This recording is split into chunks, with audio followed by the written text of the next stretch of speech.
السلام علیکم ورحمۃ اللہ وبرکاتہ۔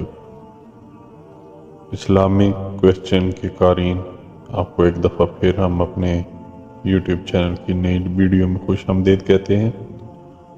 آج ہم جس ٹاپک پہ بات کریں گے وہ ہے نیند اور حیات بعد الموت، کہ نیند اور زندگی جو ہے وہ مرنے کے بعد، اس میں کیا فرق ہے۔ دنیا کی تقریباً تمام زبانوں میں نیند کو موت سے تشبیہ دی جاتی ہے۔ اردو زبان میں موت کے لیے ابدی نیند کی اصطلاح کثرت سے استعمال کی جاتی ہے۔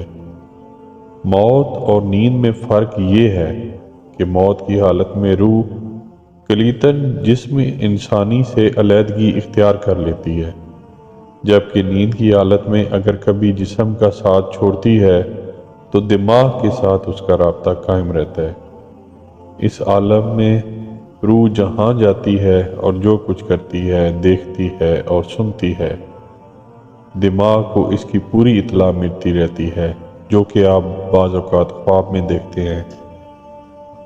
نیند اللہ تعالیٰ نے اس لیے قائم فرمائی ہے تاکہ مرنے کے بعد جی اٹھنے کا مسئلہ انسان کی سمجھ میں آ سکے۔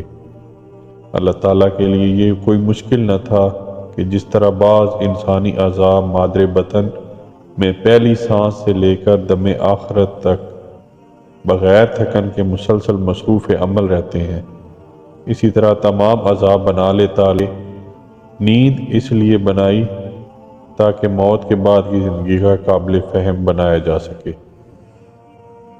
کہ جس طرح نیند میں حس و شعور سے محروم ہو کر بھی انسان خواب کے عالم میں تمام قسم کی تخیلات اور جذبات سے دوچار ہوتا ہے، اس طرح موت کے بعد بھی حس و شعور سے مسلح کیے جاؤ گے۔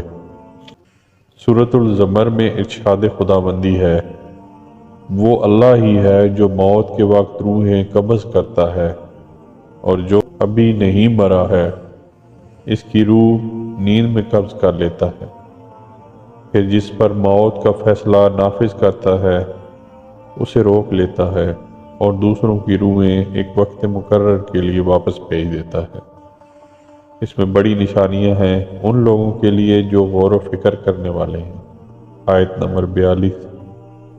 سورۃ الزمر کے علاوہ سورۃ الانعام میں آیت نمبر 60 میں بھی یہ مضمون آیا ہے۔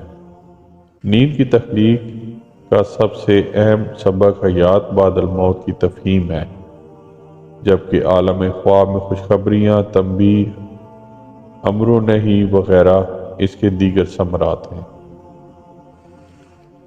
امید ہے دوستو آپ کو آج کی ہماری ویڈیو پسند آئی ہوگی۔ آپ سے ایک ہی ریکویسٹ ہے کہ ہمارے چینل کو سبسکرائب کریں اور ویڈیو کو لائک اور شیئر کر دیں۔ Thank you so much.